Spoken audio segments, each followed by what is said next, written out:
Dans les épisodes précédents, On y est. C'est une maison de location. La maison portail rouge. La porte 2. Elle habite seule. Salut les garçons, ça va? Je le dirai qu'une seule fois. Rends ce que tu nous as volé. Sinon quoi? Plus de ça chez moi. Tu fais moi la maline maintenant, hein? Tu fais moi le malin? Écoute, Alexandra, on n'a pas de temps à perdre, d'accord? Tu pourras toucher une part si tu nous dis où se trouve la clé. Il s'est présenté à moi sous le nom de Monsieur Dula Samé Komlan. On est dans la merde jusqu'au cou. C'est le propriétaire du compte qu'on cherche à vider. Où est-ce qu'on est? Vous êtes dans ma demeure. Vous avez devant vous Madame Komlan de la Salle. Est-ce qu'on peut savoir ce qu'on fait là? Monsieur Kofi, je travaille avec votre ancien patron sur plusieurs affaires. Le plus important était un compte bancaire qui contenait 10 milliards. Vous allez m'aider à détourner cette somme en toute discrétion. On ne peut pas accepter ça. Vous tous ici présents, vous avez un passé que je peux utiliser comme bon me semble. J'accepte. Quoi? T'as perdu la tête ou quoi? Pour une fois de vos vies, arrêtez de vous comporter comme si vous étiez mieux que cette personne qui se trouve devant nous et prenez une décision raisonnable. Tout ça c'est ta faute. Je t'avais dit que ce plan était trop risqué. Et voilà où ça nous a ramené. Tu n'es qu'un bâtard, un assassin. On pensait avoir le contrôle sur tout, mais c'était notre cible qui tirait les ficelles depuis le début de cette histoire. Si tu trouves une solution, mets-moi au courant le plus vite possible. D'accord. Mais d'abord, tu dois me promettre que Paul et moi serons mis à l'écart à la fin de cette histoire. En ce qui concerne Kofi, tu peux en faire tout ce que tu veux. Ça m'est égal.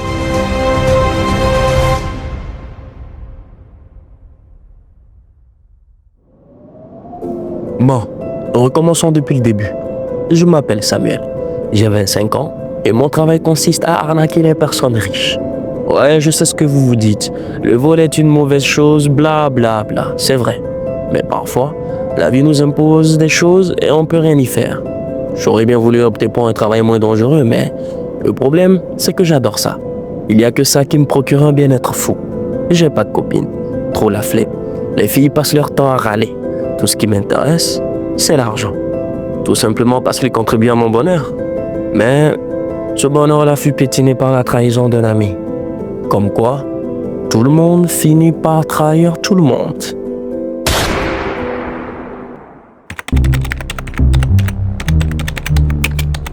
Tu avais vu juste. Ton patron vient de détourner un montant de 2 millions, que j'ai détourné à mon tour, vers des comptes intraçables. Super. Maintenant faut qu'on l'envoie en prison. Tu connais la procédure. Bien évidemment, je transfère tous les documents concernant cette transaction frauduleuse à la police nationale, ainsi que ses données personnelles pour faciliter l'arrestation. Et dans à peu près 48 heures, tu devras recevoir un appel de la direction des finances qui te proposeront de devenir le nouveau directeur. Tu recevras ta part dès que je serai le nouveau patron. Faut que je file maintenant. Ma pause est finie. À bientôt, Charlie. Pendant que je transférais les dossiers à la police nationale, j'ai remarqué qu'il y en avait un qui était verrouillé et que j'ai donc décidé de ne pas transférer à la police. Son contenu devrait être très important, alors il fallait que je le garde pour moi.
Après tant d'efforts, enfin, pas tant que ça, j'ai finalement réussi à craquer le dossier.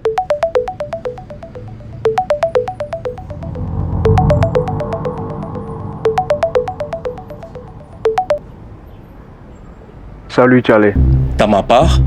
Ouais. Ça tombe bien, j'en aurais besoin pour financer un nouveau coup. Connais-tu la loi des témoins? Ouais, ça consiste à faire taire les témoins soit par l'argent, soit par une balle dans la tête. Pourquoi? Exactement. Tu sais, je t'apprécie beaucoup. Toi et moi, on a fait plusieurs coups ensemble. Mais là, j'ai atteint mon apogée. Ça veut dire quoi ça? Je vais devoir me débarrasser de toi. Quoi?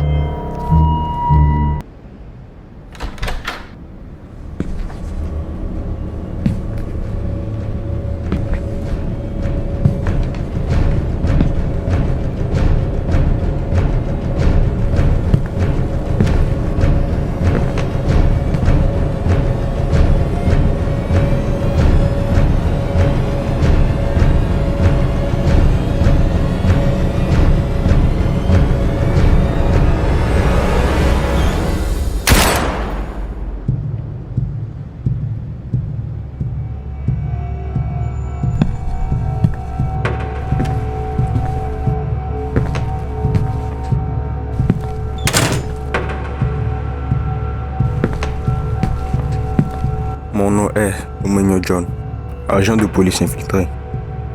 Je suis actuellement sur une affaire de détournement de fonds. Et j'ai besoin de toi pour m'aider à coffrer ton ami Kofi.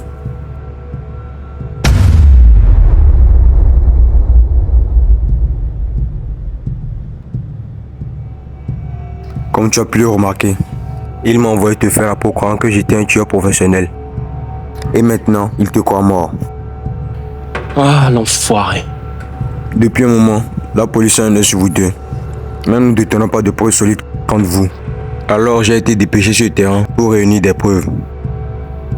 Vous êtes tous les deux très intelligents. Et chaque acte que vous posez est calculé de telle sorte qu'aucune trace ne soit laissée derrière vous. Mais vous avez eu tort de sous-estimer la police. Et qu'est-ce qui a attiré l'attention de la police sur nous? C'est confidentiel.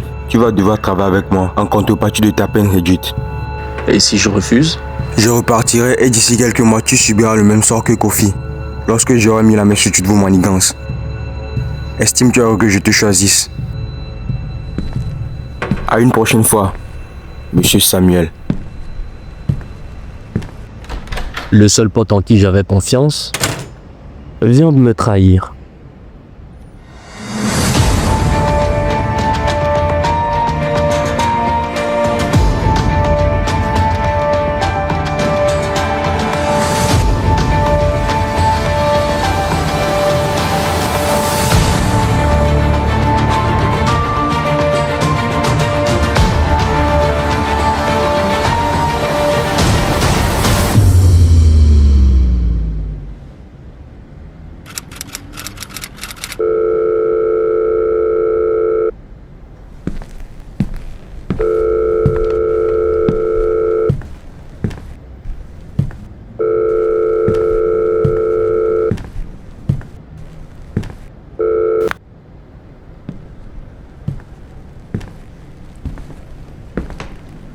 Alors, ça donne quoi?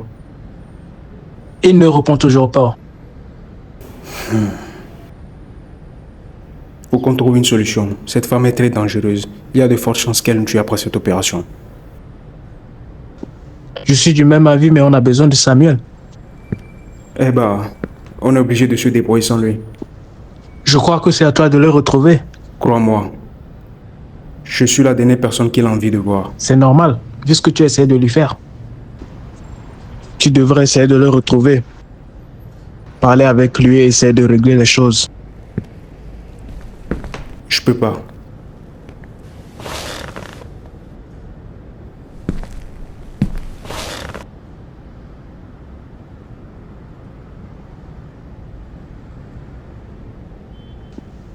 D'après ce que tu m'as dit la dernière fois, j'ai cru comprendre que tu souffrais de cette décision que tu avais prise et que tu aurais aimé que les choses se passent autrement.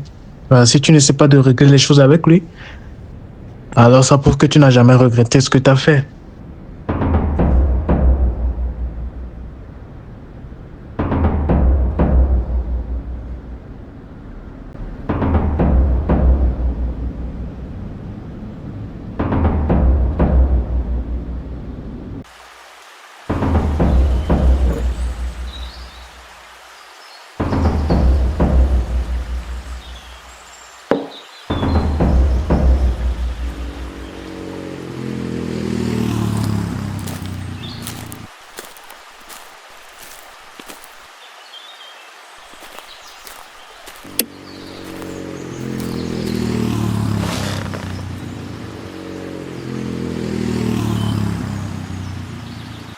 Je vois que cet endroit fait toujours partie de tes coins favoris.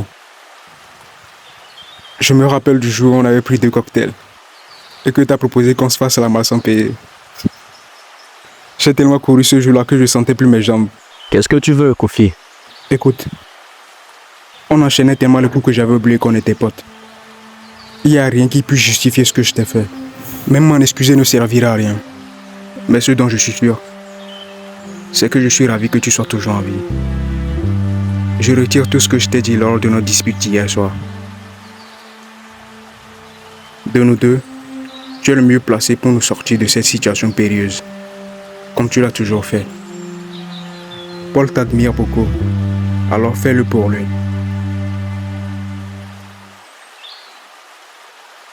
Tu n'as jamais été doué pour les discours, toi. Alors, tu vas nous aider? J'accepte. Mais à 2 conditions. Lesquelles? La première, c'est que tu m'offres la moitié de tout ce que tu vas toucher lorsque tout sera terminé. D'accord, mais je te rappelle que notre plan pour détourner les 946 000 est tombé à l'eau. Et on n'a pas encore réfléchi à comment sortir de cette situation. J'ai déjà réfléchi à un plan. Je n'en attendais pas moins venant de toi. Et c'est quoi la deuxième chose?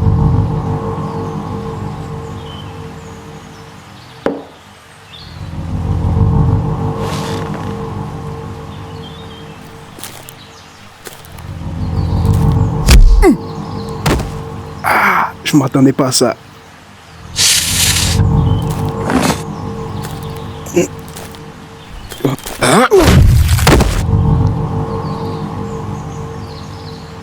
Ah, ça fait un bien fou. Allez, lève-toi, on a du pain sur la planche.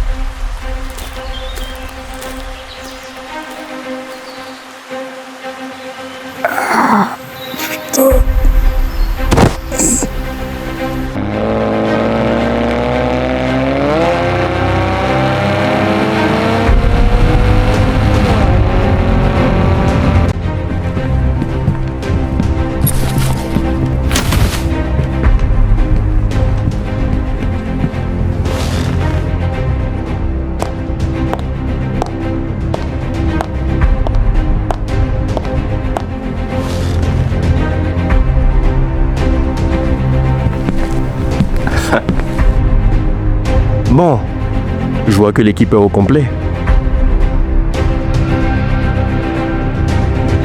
On peut donc commencer.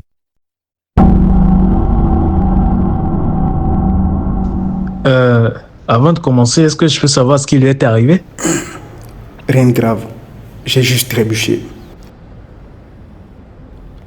Ouais, c'est ça. Il a trébuché. Alors, je tiens à préciser que cette mission sera périlleuse. Et que le seul moyen de s'en sortir sera de se faire confiance mutuellement.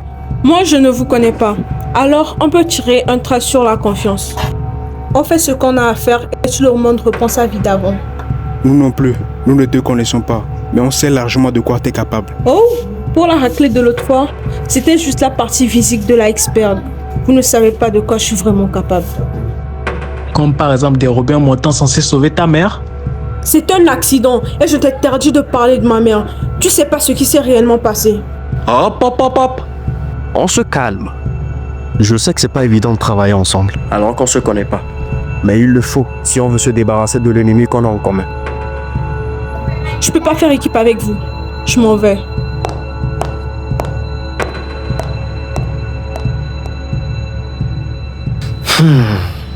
Quoi?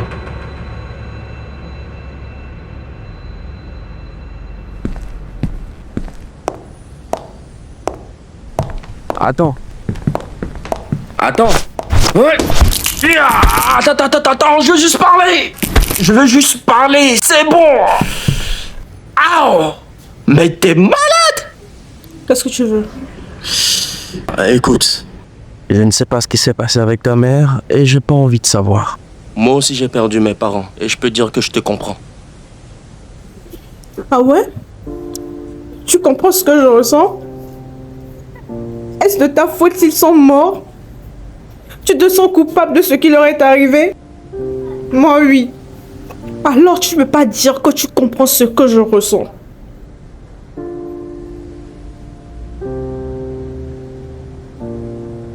Il y a de cela quelques années, lorsque les résultats du bac 2 sont sortis, les résultats positifs, il y a mon pote qui a organisé une fête.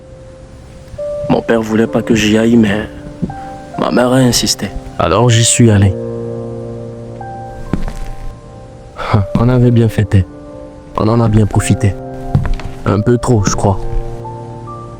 Ce jour-là, mon pote avait abusé de l'alcool. Alors il a incendié la maison sans le savoir.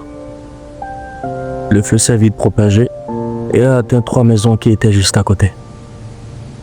Très vite, l'information est passée à la radio et à la télé. Et j'étais totalement impuissant face à la situation. Certains parmi nous ont pu s'échapper, mais d'autres non. Lorsque mes parents ont été mis au courant, ils ont très vite pris la voiture, dans le but de me rejoindre. La fumée était tellement intense que je me suis évanoui. Le lendemain, le médecin m'annonce 2 nouvelles. La première, mon pote a été brûlé au 2e degré.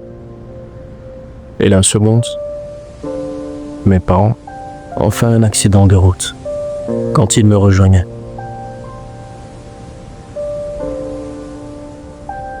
Si j'avais écouté mon père ce jour-là, mes parents seraient toujours en vie aujourd'hui. Et toi, t'as la chance que ton père soit toujours là. Alors tout ce que je te demande, c'est de faire le bon choix, afin que tu puisses être là pour lui, coûte que coûte.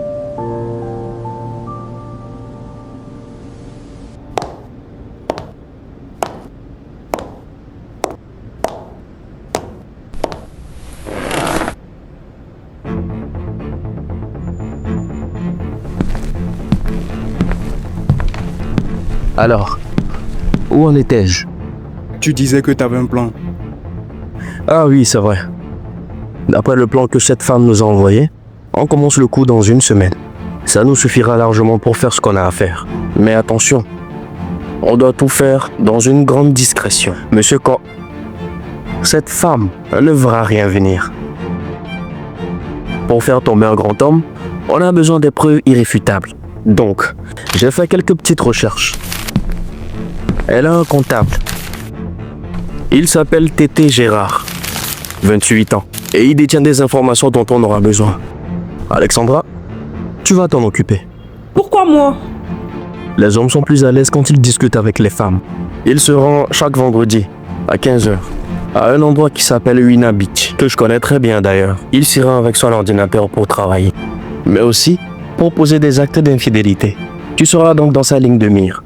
On va former 2 binômes. Tu seras avec Paul qui supervisera cette opération depuis la voiture.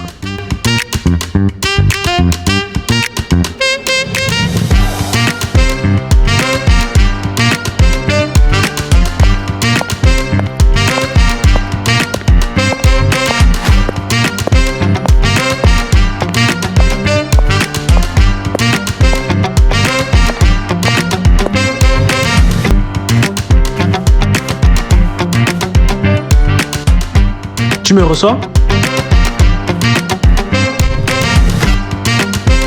Je te reçois très clairement.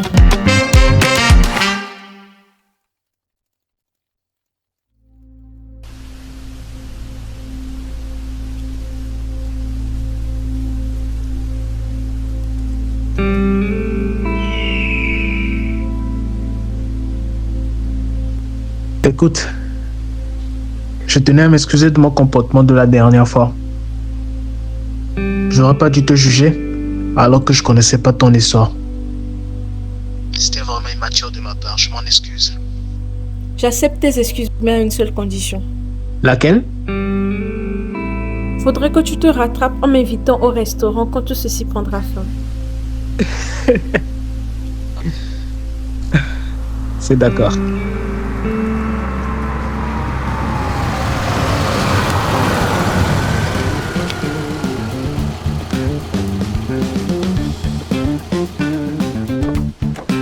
Il est là. Je crois qu'il n'est pas accompagné de gars du corps. Bien reçu.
Les hommes sont tellement prévisibles lorsqu'il y a une femme à côté qui semble s'intéresser à eux. Ils baissent leur garde et deviennent vulnérables. Pour éviter de prendre des risques inutiles, il va falloir qu'ils s'endorment. Pour cela, tu mets un peu de cette poudre dans son verre et au bout de 2 minutes, il s'endormira. Tu vas devoir jouer la comédie, comme la dernière fois que tu nous avais fait croire que tu étais de la police. Et j'avoue que c'était bien réussi. Au début, il restera sur ses gardes. C'est vrai que c'est un coureur de jupons, mais il reste quand même quelqu'un qui travaille pour Madame Doulassa Mekomla. Alors on va pas exclure le fait qu'il soit aussi dangereux qu'elle. Tu vas le pousser à lui faire parler de lui. Instaurer un climat de confiance, lui faire croire que tu t'intéresses réellement à lui, complimenter son style vestimentaire, bref. Tout ce que les femmes font pour déconcentrer un homme marié. Après avoir réussi tout ça, tu devrais trouver une occasion de lui faire avaler le somnifère sans qu'il ne s'en aperçoive.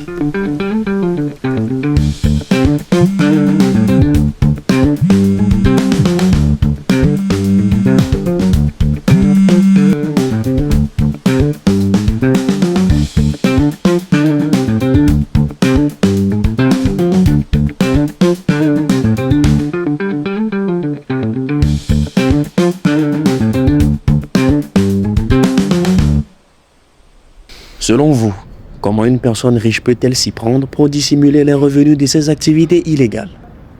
En créant une entreprise? C'est exact. T'es intelligent, toi. Si Alexandra arrive à avoir accès à son ordinateur, on pourra récupérer l'intégralité de tout ce qui s'y trouve, notamment les états financiers de l'entreprise, surtout les informations sur les investissements, les déclarations fiscales, les prêts ou les dettes. D'un autre côté, on pourra aussi avoir les données de leurs clients et associés qui, la plupart, sont certainement complices de ces activités illégales.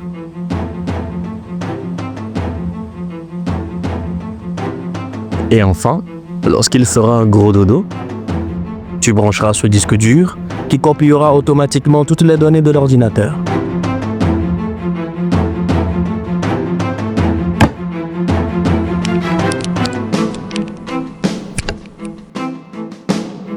C'est branché. Super. Comme prévu, ça ne devrait prendre que quelques minutes.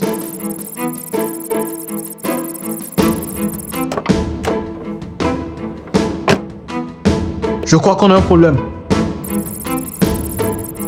Lequel? Il y a 2 hommes qui viennent de sortir du véhicule. C'est sûrement ces gars du corps. Tu m'avais dit qu'il n'y en avait pas. Eh ben, je viens juste de le découvrir. Il va falloir que tu fasses vite.